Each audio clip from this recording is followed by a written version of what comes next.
Ayan na naman ang ulan at hangin. Diyos ko po, tingnan nyo. Oh.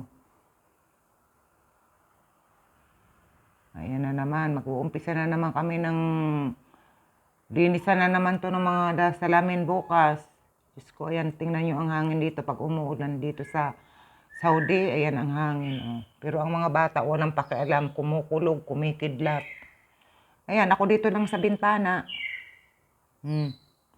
Yan. Mag-video-video dito sa bintana dahil hindi pwede buksan ang dahil yung kidlat tsaka yung kulog, nakakatakot, baka biglang pumutok cellphone ko. Yan. Ito yung mga batang yan, oh. Walang mga takot. Ayun, oh, tingnan nyo ang hangin, ang lakas ng hangin na yan yan, maya-maya, baha na yan dito. Ulan lang, tingnan nyo lang ang ulan na yan, oh. Na kung tutuusin, hindi naman grabe talagang ulan na Tingnan nyo yan, oh. Kunting ulan, babaha yan dyan. Ayan, oh. Tingnan nyo ang daloy ng tubig. Ayan ang ulan, oh.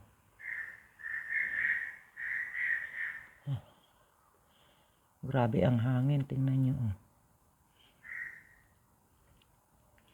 Hindi ka dyan makakapagbukas ng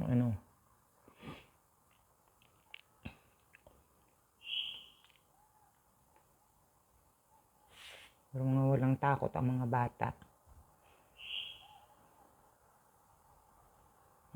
Mga sasakyan dito pag ganyan ang ulan, takot sila lumabas kasi doon sa mga dadaanan, babaha doon, baka ilitaw yung sasakyan nila.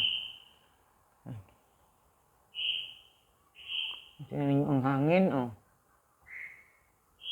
Kunti pa lang yan na ulan, hindi pa yan grabe. Okay mga guys, bago kumidat at kumulog, patayin ko na to.